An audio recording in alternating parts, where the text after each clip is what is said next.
Silkie entertainment में आपका स्वागत है। आज मैं आपके लिए एक बहुत रोचक कहानी लाई हूँ, तो चलिए बिना देर के सुनते हैं। कहानी है ईमानदारी की ताकत तारांकन। ये कहानी एक छोटे से गांव की है जिसका नाम था धर्मपुर।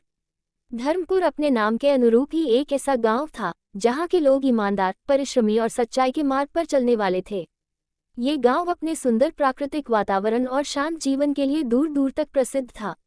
गांव के लोग खेती बाड़ी करते थे, पशुपालन करते थे और अपने परिवारों के साथ खुशहाल जीवन जीते थे। गांव के एक कोने में एक छोटा सा घर था जिसमें रामू नाम का एक युवक रहता था। रामू बहुत ही ईमानदार और मेहनती था। उसके माता पिता का बचपन में ही देहांत हो गया था और वह अपने दादा दादी के साथ पला बड़ा। दादा दादी ने उसे सच्चाई, ईमानदारी और दूसरों की मदद करने का महत्व सिखाया था। रामू की ईमानदारी की चर्चा पूरे गांव में थी। वह हमेशा सच बोलता था और अपने काम में पूरी लगन से जुटा रहता था। रामू का जीवन हालांकि सरल था, लेकिन उसे एक बड़ी समस्या का सामना करना पड़ रहा था। उसकी आर्थिक स्थिति बहुत अच्छी नहीं थी। रामू ने अपनी जमीन बेच दी थी और वह अब दूसरों के खेतों में मजदूरी करके अपना गुजारा करता था। लेकिन फिर भी उसने कभी किसी के सामने हाथ नहीं फैलाया और अपने स्वाभिमान को बनाए रखा। एक दिन रामू अपने खेत में काम कर रहा था। अचानक उसे खेत की मिट्टी में कुछ चमकता हुआ दिखाई दिया। उसने मिट्टी हटाकर देखा तो वह चौंक गया। वहां एक सोने का पुराना सिक्का था। रामू को समझ में नहीं आ रहा था कि वह क्या करे। वह जानता था कि यह सिक्का किसी और का है, लेकिन उसने इसे अपने पास रखने के बारे में कभी नहीं सोचा। उसकी ईमानदारी ने उसे मजबूर कर दिया कि वह इस सिक्के के असली मालिक को ढूंढे। रामू सिक्का लेकर गांव के मुखिया के पास गया और उन्हें सारी बात बताई। मुखिया ने रामू की ईमानदारी की तारीफ की और पूरे गांव में घोषणा करवा दी कि अगर किसी का सोने का सिक्का खो गया है तो वह आकर उसे मुखिया से ले सकता है। कुछ दिन बीत गए, लेकिन कोई भी सिक्के का दावा करने नहीं आया। मुखिया ने रामू से कहा, रामू, लगता है कि यह सिक्का अब तुम्हारा हो गया है। इसे अपने पास रख लो। लेकिन रामू ने इनकार कर दिया। उसने कहा, मैं इस सिक्के का हकदार नहीं हूँ। जब तक इसका असली मालिक नहीं मिल जाता, मैं इसे अपने पास नहीं रख सकता। रामू की यह बात सुनकर मुखिया को उसकी ईमानदारी पर गर्व हुआ। उन्होंने रामू को आश्वासन दिया कि अगर कोई भी सिक्के का दावा नहीं करता है तो वह उसे वापस रामू को दे देंगे।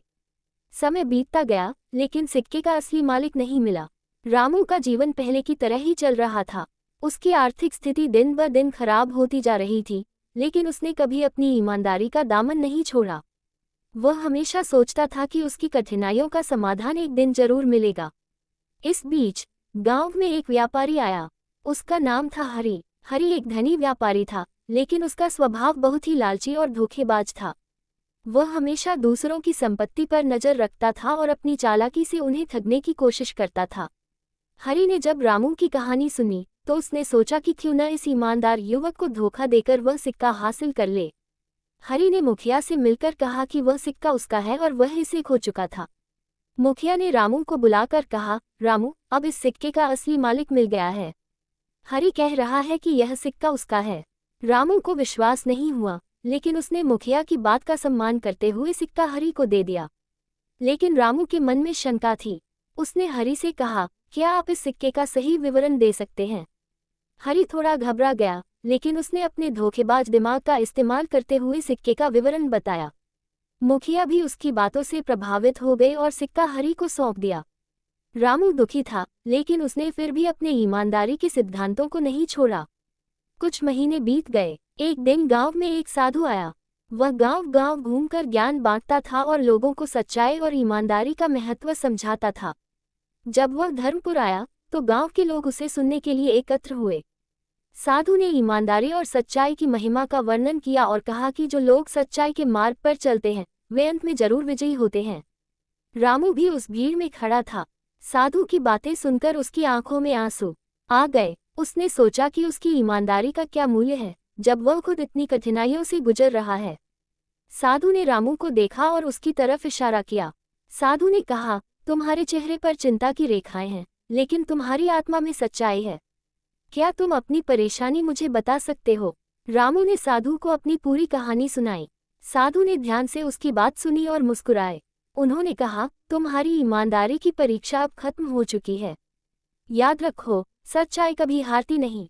चलो, मुझे उस सिक्के की जगह दिखाओ जहां तुमने इसे पाया था। रामू साधु को लेकर उस जगह पर गया जहां उसने सिक्का पाया था। साधु ने वहां कुछ देर ध्यान किया और फिर एक खास जगह पर खोदने को कहा। रामू ने खोदना शुरू किया और कुछ ही देर में उसे एक बक्सा मिला। बक्सा खोलने पर उसमें कई सोने के सिक्के और गहने थे। रामू की आंखों में आश्चर्य और खुशी के आंसू थे। साधु ने कहा, ये सब तुम्हारी ईमानदारी का फल है। भगवान ने तुम्हारी सच्चाई को देखा और तुम्हें इसके लिए पुरस्कृत किया है। अब तुम इन धनों का सही उपयोग करो, लेकिन हमेशा याद रखना कि सच्चाई और ईमानदारी ही जीवन का असली धन है। रामू के साथ जो हुआ, उसकी चर्चा पूरे गांव में फैल गई। हर कोई उसकी ईमानदारी की तारीफ करने लगा। इस बीच हरि का लालच और धोखाधड़ी भी उजागर हो गई। एक दिन हरि की मुलाकात उसी साधु से हुई जिसने रामू को आशीर्वाद दिया था। साधु ने हरि से उसकी संपत्ति के बारे में पूछा और हरि ने गर्व से कहा, मैं बहुत अमीर हूँ, लेकिन मैं और भी अमीर बनना चाहता हूँ। साधु ने मुस्कुराते हुए कहा, धन संपत्ति तो आनी जानी चीजें हैं, असली संपत्ति तो सच्चाई और ईमानदारी है। क्या तुम जानते हो कि रामू को इतनी संपत्ति कैसे मिली? हरि ने अनजान बनते हुए कहा, मुझे नहीं पता। साधु ने फिर हरि से पूछा, क्या तुमने कभी किसी का हक छीना है? हरि को अब समझ में आ गया कि साधु उसके बारे में सब जानते हैं। उसने शर्मिंदगी से सिर झुका लिया और अपनी गलती स्वीकार कर ली। साधु ने हरि को समझाया कि सच्चाई और ईमानदारी ही जीवन का असली मार्ग है। हरि ने अपनी गलती का प्रायश्चित किया और वह सिक्का रामू को लौटा दिया। अब रामू के पास पर्याप्त धन और संपत्ति थी। उसने अपने गांव के लोगों के लिए एक स्कूल और अस्पताल बनवाया, जहां गांव के बच्चों को मुफ्त शिक्षा और चिकित्सा सुविधा मिलती थी। उसने गरीबों की मदद की और हमेशा अपने गांव के विकास के लिए काम करता रहा। रामू का नाम अब पूरे गांव में सम्मान के साथ लिया जाता था। उसकी ईमानदारी और सच्चाई की मिसाल हर कोई देता था। रामू ने हमेशा साधु की बातों को अपने जीवन का मार्गदर्शन बनाया। उसने सीखा कि सच्चाई और ईमानदारी ही जीवन का सबसे बड़ा धन है और इस पर चलने वाले लोग हमेशा विजयी होते हैं। उसने अपने जीवन में कभी भी सच्चाई का मार्ग नहीं छोड़ा और इसी वजह से वह एक सफल और सम्मानित व्यक्ति बन सका। इस कहानी से हमें ये सीखने को मिलता है कि जीवन में कितनी भी कठिनाइयां क्यों न आए, हमें हमेशा सच्चाई और ईमानदारी के मार्ग पर चलना चाहिए।